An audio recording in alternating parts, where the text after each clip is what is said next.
जी अस्सलाम वालेकुम। 21 है, पेज नंबर 519 है, जिसमें टॉपिक है डिज़ायर्ड एग्रीगेट एक्सपेंडिचर। ये आपके सेकंड मॉड्यूल का सेकंड पॉइंट है, ठीक है, जिसमें इनकम डिटर्मिनेशन से पहले जो आपको मेन जो कॉन्सेप्ट्स हैं मैं वो बताने लगी हूँ, ठीक है। जो फर्स्ट ऑफ ऑल है वो है आपका डिज़ायर्ड एग्रीगेट एक्सपेंडिचर्स, ठीक है। आपने इसमें देखिए इक्वेशन जिसमें उन्होंने एग्रीगेट एक्सपेंडिचर्स को कैपिटल ए और ई की फॉर्म में दिया हुआ है, ठीक है। A E is equal to C plus I plus G plus X minus I M, ठीक है ना, ये नेट एक्सपोर्ट है। Concept C denote for consumption, I denote for investment plus G is government spending, ठीक है।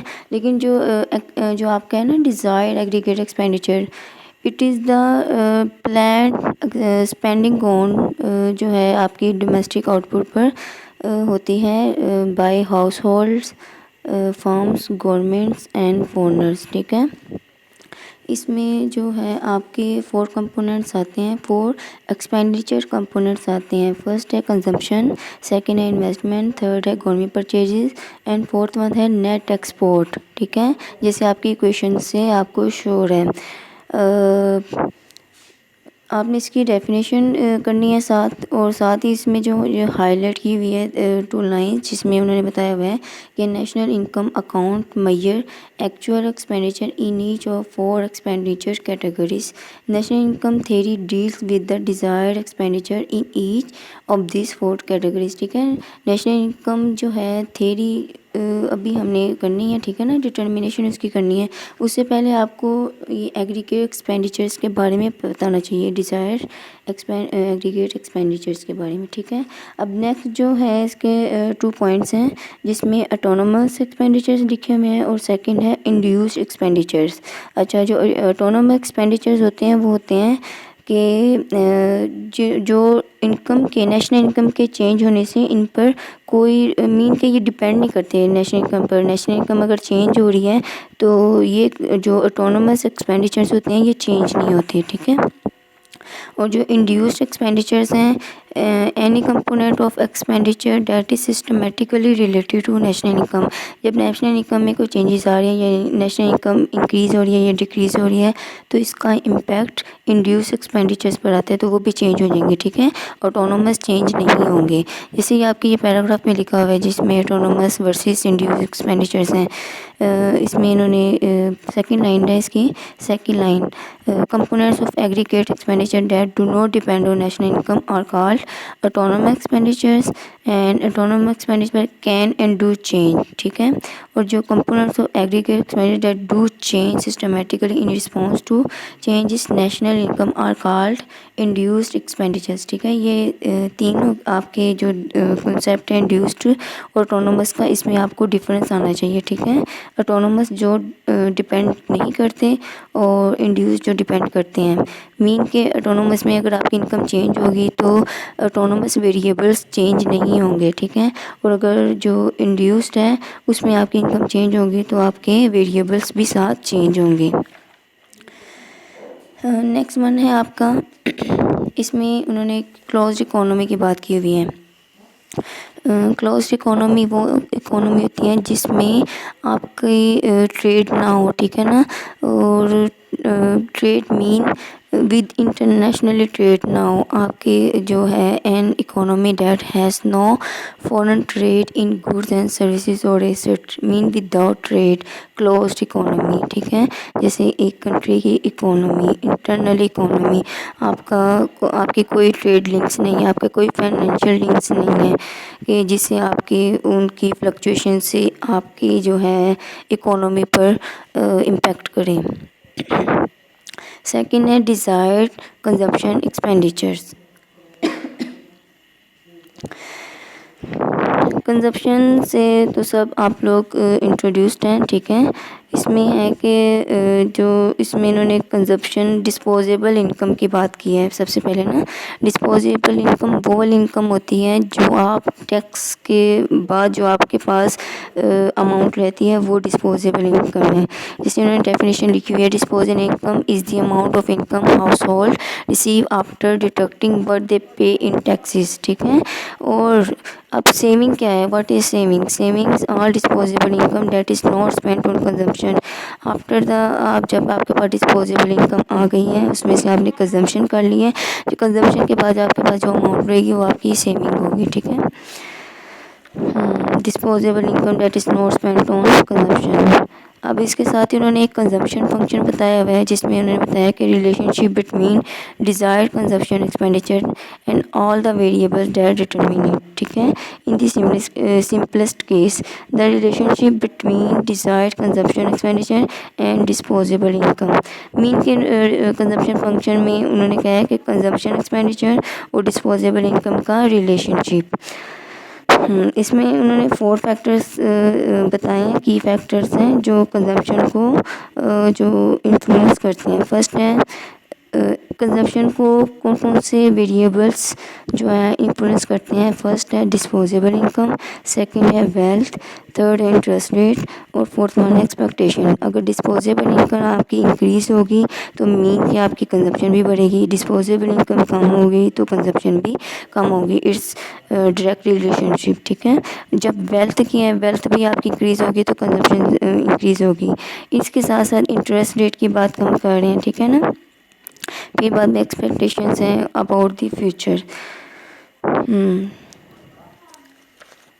अच्छा, जो आपका नेक्स्ट पेज है वो है पेज नंबर 521 है, ठीक है। इसमें जो एक 2 लाइन हाईलाइट की हुई हैं, जिसमें उन्होंने बताया हुआ है कि अगर हम holding constant other determinants of consumption, अगर increase in disposable income is assumed to lead an increase in desired consumption. अब नेक्स्ट जो है आपका वो है पेज नंबर 524। अच्छा, पेज नंबर 524 में उन्होंने आपको बताया हुआ है एवरेज प्रोपेंसिटी टू कंज्यूम और सेकंड वन है marginal propensity to consume. Average में क्या है कि आपके पास जो डिज़ायर्ड कंजप्शन है, अगर आप उसको डिस्पोजेबल इनकम के साथ डिवाइड कर देंगे तो आपके पास average propensity to consume value आ जाएगी, ठीक है। इसकी डेफिनेशन लिखी हुई है, the average propensity to consume is desired consumption expenditure divided by disposable income, ठीक है ना, APC। Average propensity to consume को APC मीन के इसका शॉर्ट फॉर्म है। फिर सेकंड वन है marginal propensity to consume. Marginal mean change, ठीक है ना, कि आपकी जो कंजम्पशन में चेंज आया है, आपकी इनकम में जो चेंज है उससे आपकी कंजम्पशन में कितना चेंज है, हाउ मच चेंज, ठीक है। The change in desired consumption divided by the change in disposable income that brought it about, ठीक है। MPC is equal to delta C by delta YD। और जो ग्रीक लेटर है इसमें delta means वो change को शो कर रहा है, ठीक है। अब इन्होंने इसमें जो लास्ट कॉलम ऑफ टेबल की लाइन बताई हुई है वो टेबल आता है, वो भी मैं आपको करवा दूंगी। नेक्स्ट जो इसकी बताया हुआ है वो है slope of the consumption function. ये जो MPC होता है ना, कंजम्पशन फंक्शन, जिसमें delta C by delta YD है, इसको ये स्लोप होती है, ठीक है ना। आपने पता है आपको कंजम्पशन फंक्शन में C is equal to C0 plus CY ना, स्मॉल CYD, जिसमें आपकी जो C होती है, स्मॉल C होती है, वो आपकी स्लोप कहलाती है, ठीक है। The marginal propensity to consume the positive slope of consumption function show that the MPC is positive or increase in income to lead increase in desired consumption expenditures. The constant slope of consumption function show that the MPC is the same at any level of disposable income. ये आपके page number 524 है, जिसमें उन्होंने slope बताई हुई है ना। Heading का नेम है the slope of the consumption function. आपने ये भी करना है, ठीक है। फिर नेक्स्ट पर उन्होंने दी 45 डिग्री लाइन का बताया हुआ है। उसमें उन्होंने बताया हुआ है कि जो 45 डिग्री की लाइन है वो constructed by connecting all point where desired consumptions equal disposable income. ठीक है, वो लाइन कंजप्शन फंक्शन की होती है। ठीक है, जिसमें उन्होंने 45 डिग्री की वो लाइन लगाती है, एक स्ट्रेट लाइन, जैसे आपकी सप्लाई कर्व की लाइन होती है ना, इसी तरह आपकी ये 45 लाइन की जो डिग्री की लाइन है वो भी ऐसी होगी। फिर नेक्स्ट वन है सेविंग फंक्शन। ठीक है, सेविंग फंक्शन में आपको मीन के आपने सेविंग तो पढ़ी है ना, कि जो saving is a part after left consumptions, के जो आपकी जो इनकम होती है all disposable income that is not spent on consumption. ठीक है ना, जो डिस्पोजेबल इनकम जो आपकी कंजप्शन पर स्पेंड नहीं होती, ठीक है ना, वो आपकी सेविंग है। अब इसके साथ जैसे हमने एवरेज प्रोपेंसिटी टू कंज्यूम और मार्जिनल प्रोपेंसिटी टू कंज्यूम पढ़ा था, इसी तरह इसके भी 2 पॉइंट्स हैं, जिसमें है average propensity to save. Mean जो आपकी सेविंग है उसको डिवाइड अगर हम कर देंगे डिस्पोजेबल इनकम के साथ, तो आपकी APS आ जाएगी। ठीक है, जैसे आपके ये 525 पेज पर इसका फार्मूला लिखा हुआ है, S divided by YD, desired saving divided by disposable income. ठीक है, नेक्स्ट आपकी टर्म है वो है marginal propensity to save, MPS is equal to delta S divided by delta YD, the change in desired saving divided by the change in disposable income that brought it about. ठीक है, वही चीज़ है जो आपकी delta show कर रहा है आपकी चेंज को। अब इसमें इन्होंने रिलेशनशिप बताया है सेविंग का और कंजम्पशन का। ठीक है, APC और APS। APC आपने पढ़ा था एवरेज प्रोपेंसिटी टू कंज्यूम, और जो APS है वो है एवरेज प्रोपेंसिटी टू सेव। ठीक है, वो कह रहे हैं कि इनका जो सम है वो इक्वल टू 1 होना चाहिए। ये आपके पेज नंबर 525 है, इसका जो सेकंड पैराग्राफ है ना, इसमें ये लिखा हुआ है।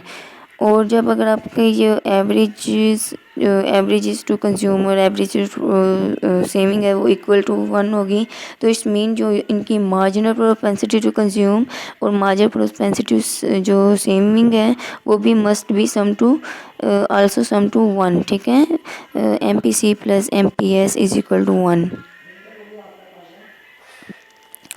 अच्छा, जो because all disposable income is either spent or saved, it follows that the fractions of income consumed and saved must account for all income, APC plus APS equals to 1.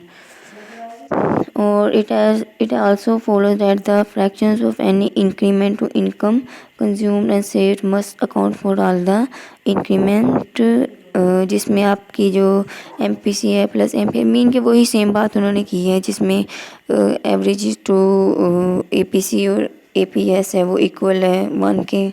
तो जो सम है वो मार्जिनल प्रोपेंसिटी टू कंज्यूम और marginal propensity to save is equal to 1। ठीक है, आपने ये terms पहले इसको अच्छी तरह क्लियर कर लें, फिर बाद में हम जाएंगे इसके जो है ना एग्रीगेट्स जो है एक्सपेंडिचर्स के फंक्शंस वो करना है इसके बाद, और फिर करेंगे हम नेशनल इनकम डिटर्मिनेशन। ओके, अच्छा, पेज नंबर जो 527 पर है इसकी समरी लिखी हुई है। ठीक है, इसकी समरी में उन्होंने फोर पॉइंट लिखे हुए हैं। सबसे पहले उन्होंने कंजम्पशन की डिज़ायर कंजम्पशन के बारे में उनकी पॉइंट लिखे हैं, फिर बाद में ऑटोनोमस इंड्यूस कंपोनेंट्स की, फिर बाद में उन्होंने वेल्थ की बात की है, फिर बाद में उन्होंने एक और कंजम्पशन की ही बात की है जिसमें इन्होंने शिफ्टिंग की बताई है कि कंजम्पशन का फंक्शन कब शिफ्ट होगा। ठीक है, कि उसका क्या इम्पैक्ट आता है। ठीक है, ये भी हम करेंगे इंशाल्लाह। ठीक है, ओके, चलिए ठीक है, आप लोग इतना कर लें, तो नेक्स्ट जो आपका होगा वो नेशनल इनकम डिटर्मिनेशन वाला टॉपिक होगा। Okay, thanks.